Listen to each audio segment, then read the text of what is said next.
Arratsaldeon, muy buenas tardes a todos. Bonjour.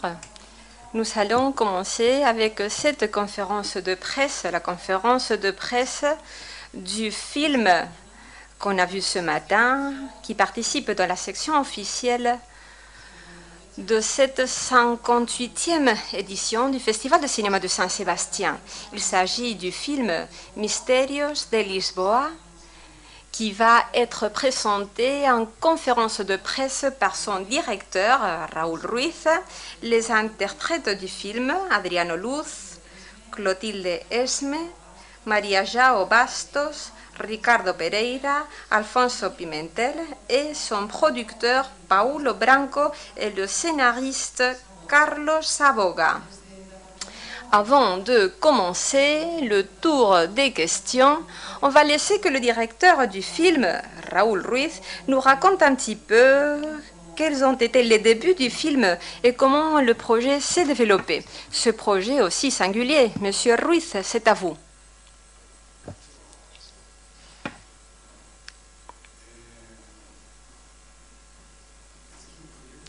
Celui-ci est un projet qui a plusieurs souches et plusieurs niveaux différents, comme tous les travaux que j'ai développés au Portugal, qui sont déjà au nombre de 20 films, une vingtaine de films que j'ai fait depuis 30 ans, avec plusieurs couches différentes, parce que d'une manière, c'est une manière de retrouver mes débuts, mes premiers travaux, qui étaient des feuilletons. Moi, je faisais des feuilletons mexicains quand j'avais 20 ans et que je faisais du théâtre d'avant-garde. Je faisais ça aussi.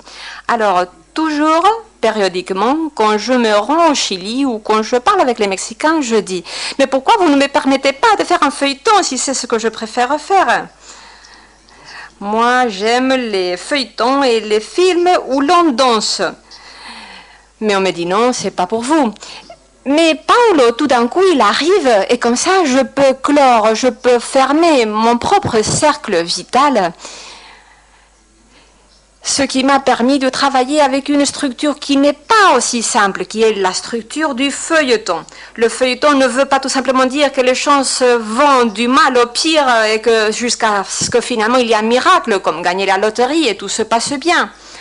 Dans un feuilleton, ou le feuilleton, bon, si on l'aborde, ou si on y pense comme un feuilleton classique, ce serait par exemple les chroniques italiennes de Stendhal. Stendhal, en quelque sorte, il fait des histoires du genre du feuilleton, ou dans le genre du feuilleton. Et Balzac aussi, et bien sûr, les mystères de Paris, de Grandet. Alors j'ai repris tout cela avec un énorme enthousiasme. J'ai lu l'histoire avec un grand enthousiasme. La première conversation avec le scénariste, avec Carlos Saboga, là, je me rappelle bien qu'on disait que dans les 3 romans qui intègrent les Mistérios de Lisboa, on pleure beaucoup, on y pleure tout le temps. On pleure environ, il faut pleurer 3 fois par page. Voilà la moyenne. Alors, on avait décidé de ne pas seulement pleurer, mais de souffrir. Alors, c'est vrai que voilà mon occupation. Ça m'a beaucoup occupée pendant que je faisais le film. Ça m'a beaucoup occupée et je me suis réjouie à le faire. Je ne sais pas si j'ai répondu à quelque chose ou à rien. Le problème, c'est que comme je ne peux pas comprendre les questions, jamais je réponds différemment. Voilà le problème. Bon, si vous voulez, maintenant, vous pouvez poser vos questions dans le public. Il faut attendre le micro. Monsieur Ruiz, je représente le magazine Cinégrama du Chili et je suis intéressée de connaître l'état de votre santé. Comment êtes-vous et aussi quels sont vos projets? Vous avez toujours travaillé avec le Chili, vous êtes retourné très souvent malgré le fait que vous êtes en dehors du pays depuis 35 ans. Quels sont vos projets après ce film? Quels sont vos projets pour l'avenir et s'ils sont liés au Chili? Est-ce que vous voulez savoir? Vous êtes sûr? Complètement sûr. Hamlet dans le théâtre, au théâtre. Et ensuite, La Noche d'Enfrente. Ensuite, une variation, parce que je veux faire quelque chose d'autre, de El Niño que enloqueció d'amor, l'enfant qui est devenu fou d'amour. Ensuite, je veux faire un grand film, je ne sais pas comment. Et là, je voudrais parler du gouverneur qui est mort, qui est décédé à Mapuches en l'année 1600. L'un des gouverneurs qui a été tué. Là, quand en Espagne, on a déjà commencé à dire qu'il fallait commencer à négocier. Je crois qu'il y a 6 autres projets que je dois avoir en tête, mais bon, voilà pourquoi je vous ai posé la question de savoir si vous étiez sûr de la question. La toute dernière question, quand est-ce que vous allez retourner au Chili? Est-ce que vous allez y aller dans les mois prochains au Chili? Bon. Quand mon temps et quand Dieu et quand mon médecin me le permettront. C'est-à-dire, je vais y aller au mois de novembre. Et il y a aussi un livre sur lequel vous travaillez, oui, au mois de janvier, oui, peut-être vers le mois de novembre. Comment est-ce qu'il va s'appeler, ce livre-là, sur lequel vous travaillez? Le livre, Hamlet. Hamlet, c'est l'histoire d'un Danois. C'est l'histoire d'un Danois. C'est moi-même qui l'a écrit, parce que, bon, l'autre histoire, tout le monde la connaît, hein.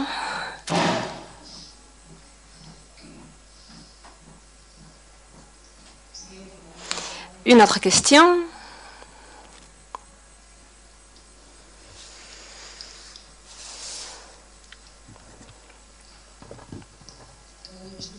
Question en français. Bonjour Raoul, c'est Bérénice Reynaud, je travaille pour le festival, mais je suis également critique de cinéma. Je viens de voir votre film, je voulais d'abord vous remercier pour le plaisir et l'intelligence que cela dégage. J'ai une question, et vous en avez partiellement répondu en parlant de la structure feuilletonesque, mais au moment du duel vers la fin, du duel qui n'a pas lieu, il y a un moment qui paraît comme une sorte de after image, de faux suicide du gamin, et puis ensuite on le voit réapparaître, et ensuite à la fin, ce à quoi ça m'a fait penser, c'est La vie est un songe de Cameron de la Barca. Je sais que ce n'est pas le roman que vous avez originellement qui vous a inspiré, mais ça m'y a fait beaucoup penser, c'est-à-dire que tout ce que nous aurions vu, ça aurait été des illusions d'un esprit fiévreux, au moment peut-être de la mort.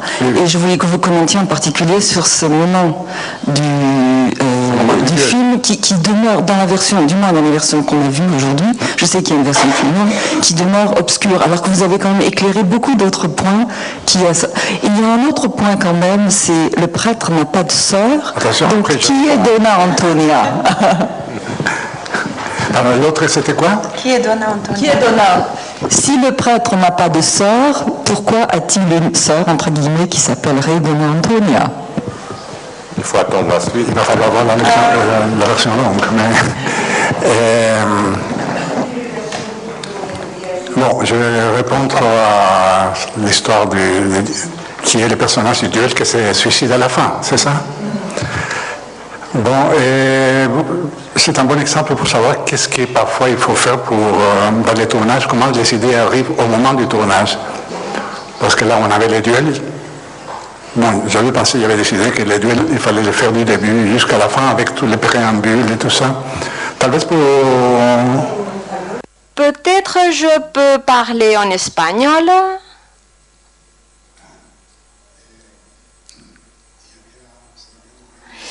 J'avais eu une idée un petit peu bête, c'est-à-dire que le personnage central qui va se battre dans le duel, c'est vous, il se battait dans ce duel-là et il était dédoublé. On le voyait du dehors. Alors je voulais avoir un figurant qui était comme lui. Et on m'a donné un garçon tout jeune qui n'avait que 14 ans. Et moi j'avais déjà oublié que j'avais demandé ça des mois auparavant. Et puis j'ai dit, qu'est-ce que je fais avec ce mec qu'on vient de m'apporter? Et alors, bon, j'ai commencé à y penser. Et tout d'un coup, j'ai dit, bon, peut-être il pourrait être un médecin. Mais le garçon, non, il n'avait pas du tout l'air d'un médecin. Hein. Alors, finalement, Finalement, je me suis rappelé que dans cette région-là du Portugal, et surtout dans le nord, à Sintra, il y a des gens de partout en Europe qui allaient à Sintra pour se suicider. Et alors, j'ai eu l'idée que pendant toute la scène du duel, on allait superposer des scènes de quelqu'un qui allait se suicider. Mettons par exemple un Anglais qui va se suicider. Les Anglais sont un peu maniaques, vous savez, très bien. Et alors, cet Anglais-là a décidé qu'il va se suicider là. Mais tout est occupé par un duel ridicule. Et maintenant, il ne peut pas se suicider tranquillement. Alors, il commence à se promener, à marcher. Ensuite, il se suicide. Mais ce n'était pas le plus important parce que, pour moi, l'essentiel était de créer une émotion avec laquelle j'aime beaucoup travailler, c'est-à-dire les éléments qui sont dans le fond du cadre. Les éléments dans le fond du cadre, tout le monde connaît ça, poche, les éléments lointains qui tout d'un coup deviennent plus importants que ceux qui sont au premier plan. Alors qu'il y a comme une espèce de feedback entre l'un et l'autre.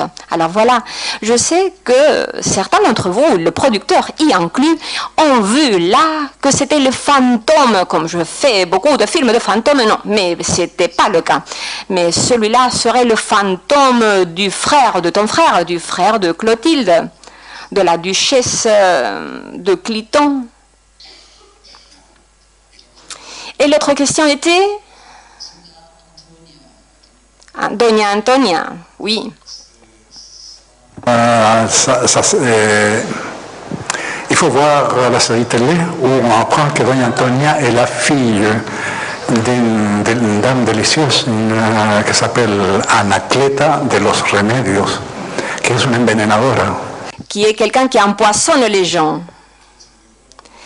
Et elle vend de la morue.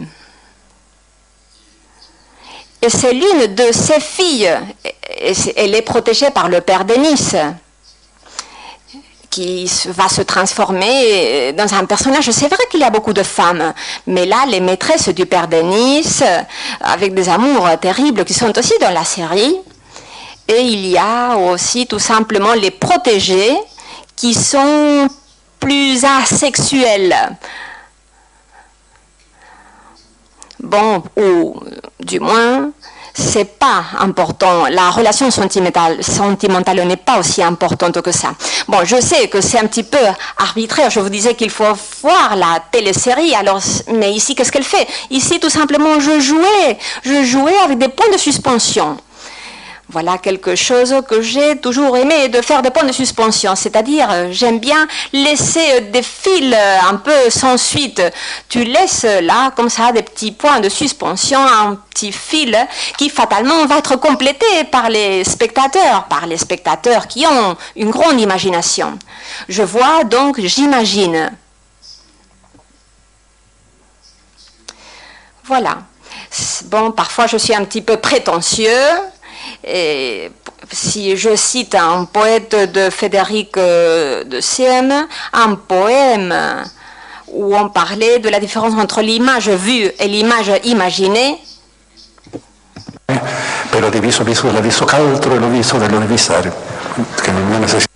Voilà, j'imagine qu'il ne faut pas traduire ça. C'est-à-dire le verbe viser, regarder, voir. Mais aussi de viser, imaginer. C'est-à-dire, je vois le visage de ma bien-aimée qui est lointaine, mais je peux bien imaginer ce visage-là en sachant que ce que j'imagine n'est pas là. Alors voilà, si on y pense, il y a des possibilités de faire un type de cinéma avec un cinéma parallèle. C'est-à-dire les films que l'on voit et les films que l'on imagine. Et voilà pourquoi ces fils-là qui n'ont pas de suite évidente sont essentiels. Ces points de suspension sont essentiels. Une autre question? Moi, bonjour. Je voudrais... Oui, bonjour. Est-ce que vous parlez un petit peu de l'élément théâtral, ce petit théâtre qu'il y a dans la chambre qu'on donne à Joao? Alors l'idée du conte raconté, de la représentation des personnages qui sont en train de vivre cette tragédie-là, est-ce que vous pouvez élaborer tout cela un petit peu? Bon, c'est de nouveau la même histoire, ce fil-là, parce que si on voit un théâtre qui répète les histoires, qui les commente, comme si c'était un commentaire des enfants. Mais si vous y pensez, la dernière scène du film, elle est très ambiguë. L'enfant, probablement, il meurt. Et comme on dit que lorsqu'on va mourir, on voit toute la vie qui défile devant soi, alors un enfant qui a une courte vie, peut-être il va imaginer tout ce qu'il aurait pu devenir, tout ce qu'il aurait pu être. Voilà l'une des options du film. C'est-à-dire qu'en réalité, tout ce que nous avons vu n'est que ce qu'il a imaginé pendant qu'il était en train de mourir.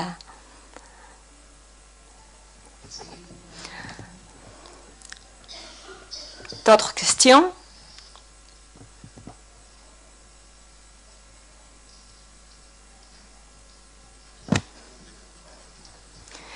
C'est mieux peut-être d'aller revoir le film.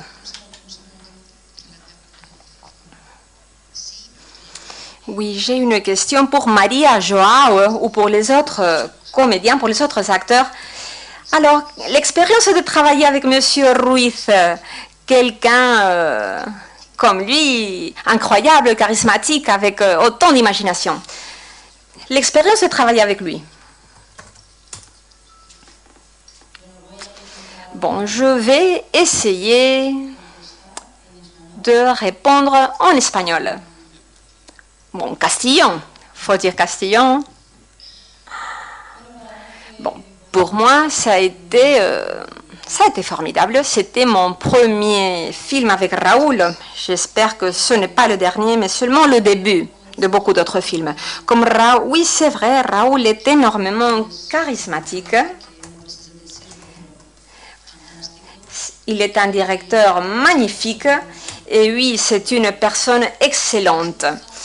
Et puis, bon, c'est très facile de travailler avec lui. Je ne sais pas comment il réussit, mais il réussit toujours à nous emmener là où il veut, sans trop demander pour ce faire. C'est vrai que c'est un petit peu magique. C'est magique parce qu'il réussit à nous faire arriver là où il veut, mais toujours avec beaucoup d'intelligence. Alors l'expérience a été vraiment très très positive et je suis très fière de notre travail. Je suis très heureuse. Vous parlez très bien l'espagnol, le castillan. Mais je pense que nous tous partageons la même idée. C'est vrai que dans le film, on peut voir toute l'énergie que Raoul a créée finalement pendant le tournage. Cette énergie, elle est là dans le film. Je suis sûre que nous tous... Bon, je ne sais pas si je suis la seule à parler ou si toi aussi, Ricardo, s'il te plaît, si tu vas dire quelque chose. Je ne parle pas l'espagnol ou le castillan. Je peux soit parler en portugais ou en anglais. Bon, tout d'abord, le plus important pour moi, ou l'essentiel pour moi, c'est vrai, c'est un plaisir de travailler avec Raoul. C'est un homme surprenant, incroyable, grand, avec énormément d'énergie, on a appris tellement de choses, il a une culture énorme. Alors, vraiment, ça a été un rêve de pouvoir participer à ce film, de travailler avec lui. Et nous sommes ravis d'être ici. Et bon, j'espère bien qu'on pourra faire d'autres films avec Raoul.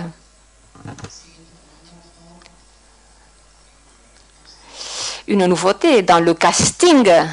Il y a beaucoup de directeurs. Adriano, il est directeur de théâtre. Notre ami, non, pas toi, pas vous. J'ai oublié votre nom. Alphonse, voilà. Alphonse, vous aussi, vous dirigez des feuilletons. Ah, aussi.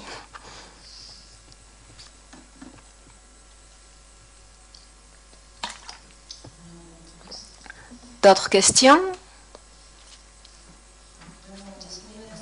Je viens du Brésil.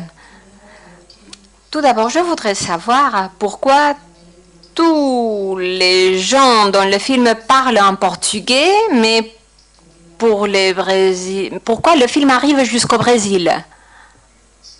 Bon, Brésil est dans le roman, et voilà pourquoi alors le Brésil est aussi dans le scénario.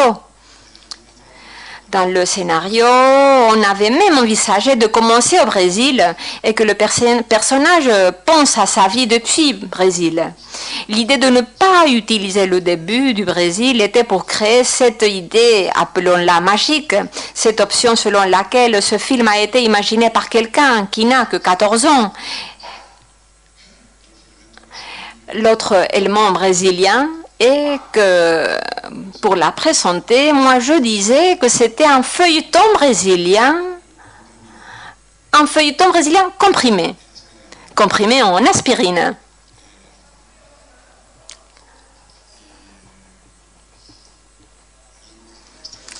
Alors, ce qui apparaît sur le roman, finalement, c'est l'image que l'on a du Portugal au XIXe siècle, au Brésil, comme si c'était les États-Unis, là où tout le monde va pour s'enrichir, tout le monde allait au Brésil pour faire de l'argent.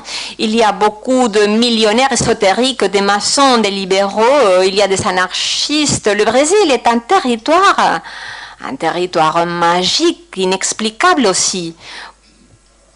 Inexplicable pour les gens de cette époque-là. Si c'était vrai ce que Oliveira Martins, un historien du Portugal contemporain, si c'est ainsi, si c'est vrai ce qu'il raconte, c'était ainsi. Il y a un bal, une danse où l'on dit ici dansent les lunduns africains, mais ces lunduns venaient du Brésil aussi. Quelqu'un que j'ai toujours eu dans ma tête pour faire quelque chose, un film, un théâtre avec, était le compositeur de musique et poète brésilien qui est noir, qui s'appelle Vinícius de Moraes. Comment s'appelle-t-il? Non, Domingos quelque chose. Un personnage tragique. Domingo Barbosa. Domingos.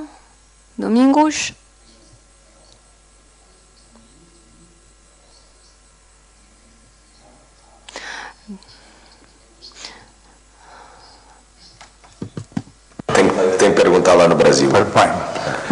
Il faudra demander au Brésil. Bon. Un personnage bohémien.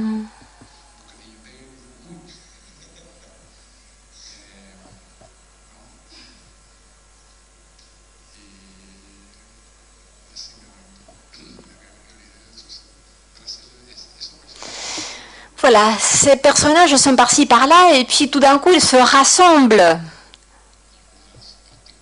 Comme si c'était des particules pour ensuite faire une énorme explosion de laquelle va sortir un film.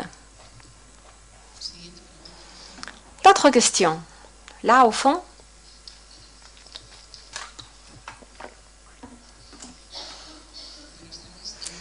Bonjour.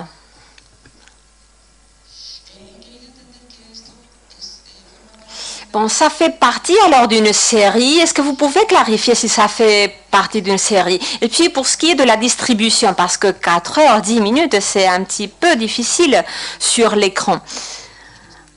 Oui, les écrans de cinéma. Est-ce que vous pouvez élaborer un petit peu ces deux aspects-là? J'ai perdu...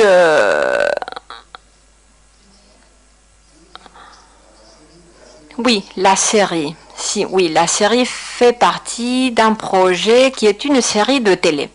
Bon, l'avantage de faire un film de 4 heures, presque et demie pour le cinéma, c'est qu'on est sûr qu'on ne va pas y avoir une foule dans la salle de cinéma. C'est toujours agréable. Pas pour le producteur, bon, peut-être pour le producteur aussi. Hein. C'est agréable de ne pas avoir une foule énorme qui remplit le cinéma. Pour moi, c'est aussi quelque chose que je voulais depuis longtemps. Je voulais avoir la place pour que le film puisse respirer. Je me rappelle des expériences avec des films assez longs, hindous, de Sayajis Rai, et les versions hindoues ou les versions longues des films qui finalement étaient abrégés. Bon, oui, les films italiens aussi que je voyais, je me rappelle un film italien que je dois l'avoir vu quand j'avais 10 ou 12 ans.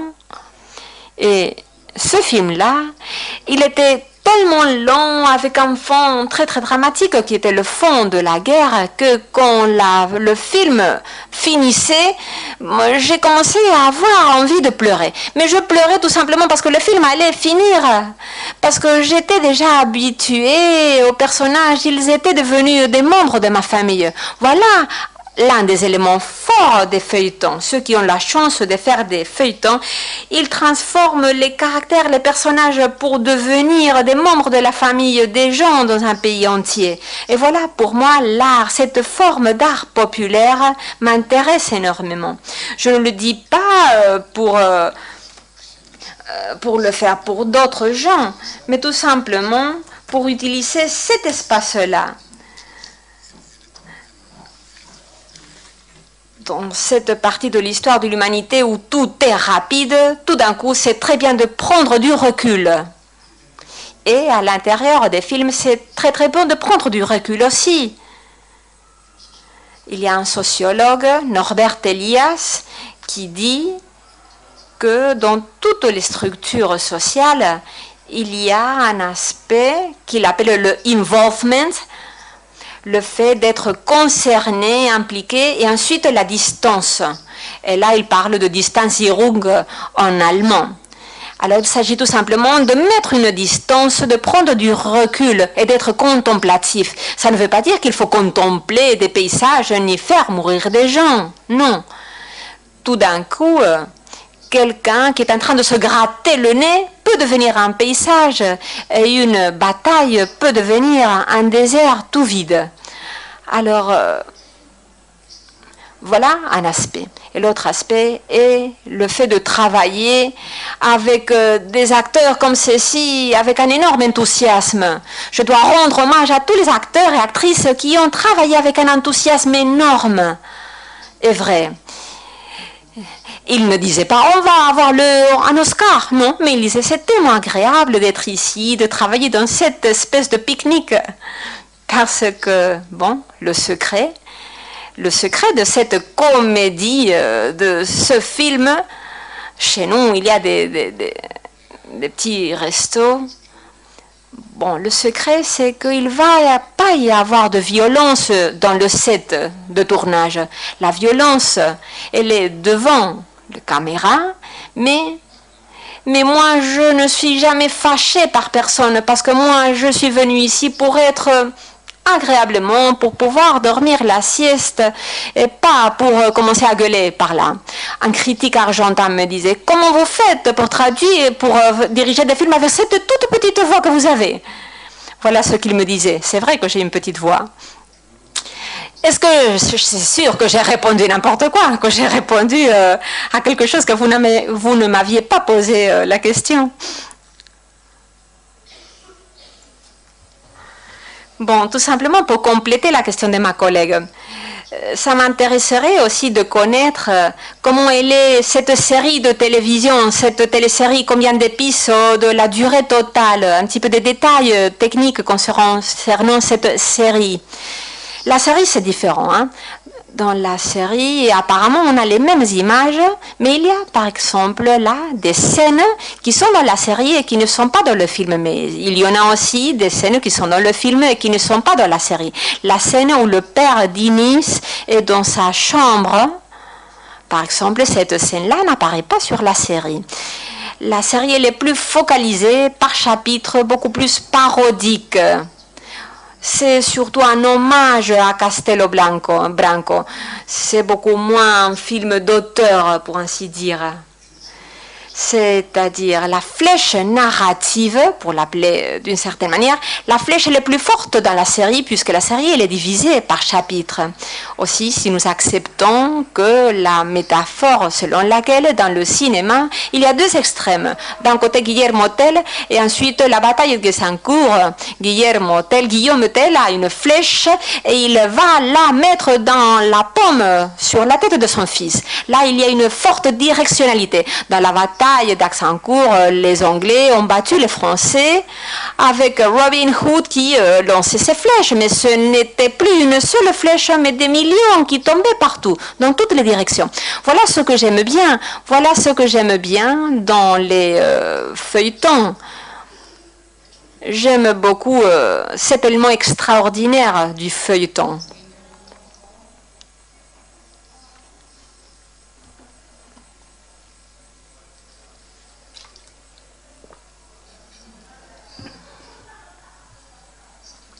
Monsieur Ruiz, en quelque sorte, le fait d'être un petit peu malade ou d'avoir été malade, est-ce que ça a changé le sens de la vie pour vous? Ça vous a donné envie de changer des choses ou de les changer? Non, l'avantage, c'est que j'ai été mort, ce qui est même beaucoup plus important, hein, plus intéressant.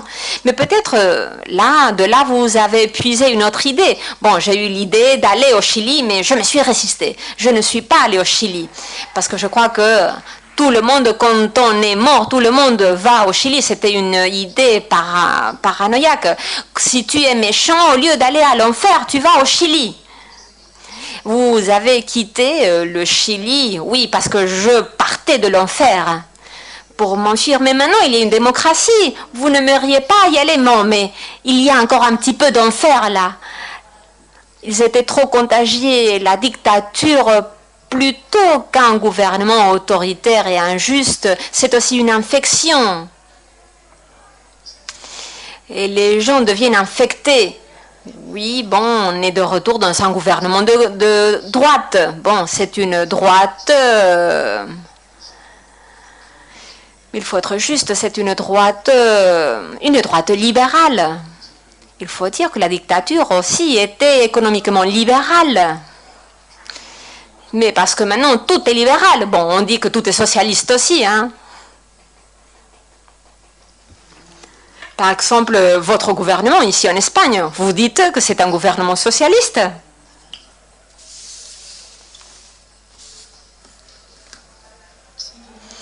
Oui, pour le producteur, pour moi, c'est pas clair quelque chose. Le film ou le projet vient à partir de la série de télévision. Alors, si c'est ainsi, pourquoi avez-vous décidé de faire un film aussi long? Bon, la matière qu'il y avait c'était énorme, on aurait pu faire un livre énorme. Carlos a écrit un scénario très complet qui, d'une certaine manière, réussit à rendre compréhensibles des choses qui, dans le livre, ne sont pas compréhensibles. On ne peut pas comprendre beaucoup de choses dans le livre. Et là, c'est là où Raoul avait toute la liberté pour faire de ce scénario ce qu'il voulait. Et alors, on avait un engagement. On voulait faire une série et un film aussi, parce que de cette manière-là, on pouvait financer tout le projet. Au début, on voulait faire une série de 2-5 minutes, mais finalement, c'était 6 fois 51 minutes. Alors, ça devenait de plus en plus grand.